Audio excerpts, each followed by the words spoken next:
Hello, my name is Andrew. Mwiriwe neza, amazina yanjye nitwa Andre. Today I'm so happy to stand before you. Uyu munsi ndanezerewe kuba imbere yanyu. Now, I want to tell you about mind. Rero ndashaka kubabwira ibyerekeranye n'imitekerereze.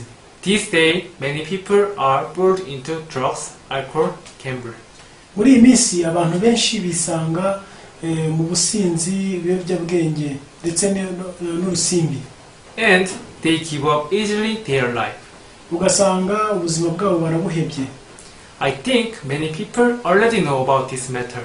Ndatekereza ko abantu benshi bazi iki kibazo.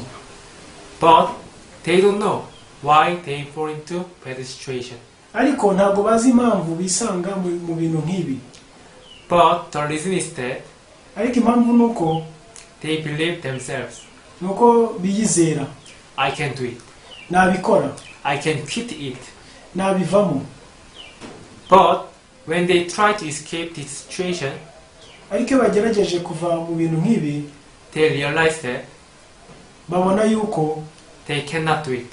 Ntabwo babikora. Why do they do like this? Ese kuki abantu benshi babikora gutya? Because they cannot control themselves. Nukubera ko badashobora kwiyobora. Now I want to tell you about my story. Rero ndashaka kubabwira inkuru yanjye. When I was living in Korea, igihe nabaga muri Korea, I always followed my thought. Igihe cyose nakurikiraga ibitekerezo byanjye. Because I didn't know about myself. Kubera ko ntari niyizi. So in my thought, mu bitekerezo byanjye, this life was correct. Ubuzima bwari ubw'ukuri. Sometimes I thought like that. Rimwe na rimwe natekerezaga ko almost successful person have followed their thought. Abantu benshi bateye imbere bakurikira ibitekerezo byabo. And they had to overcome their problem by themselves. Kandi bagomba gutsinda ibyo bari kunyuramo ku bwabo.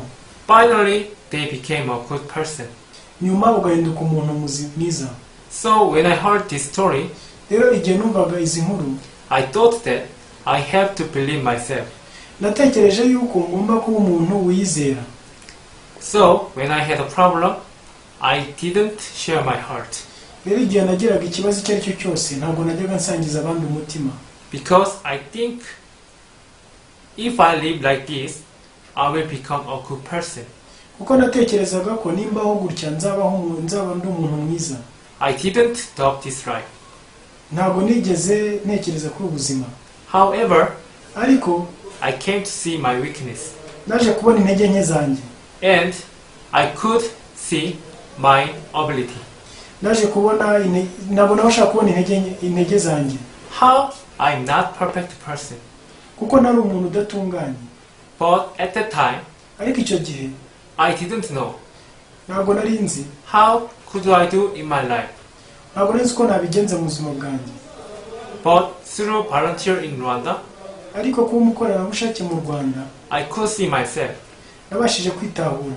And I could know. Nabashije no kumenya how I can control my life. Ko ntashobora gushyira ubuzima bwanjye ku murongo. Now I want to tell you about story. Rero nashaka kubabwira inkuru. When light comes to me, igihe umucyo wazaga kuri jye, opposite side has shadow. Urundi ruhande rwabagamo igicucu. So we can see shadow.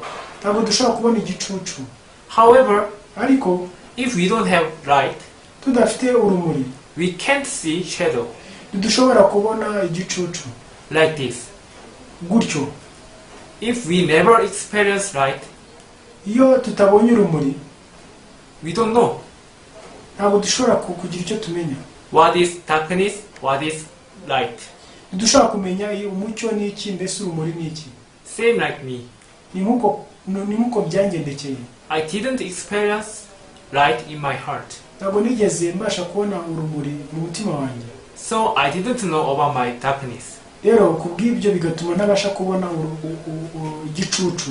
However, ariko through volunteer life, ariko mu buzima bwo kuba umukorerabushake, I could receive light in my heart. Nabashije kwakira urumuri mu mutima wanjye. Then, little by little, I could see my darkness. Gahoro gahoro mbasha kugenda mbona umwijima wanjye. So I could remove my darkness. Rero nabashije gukuraho umwijima wanjye. I hope niringiye ko you can experience light in your heart.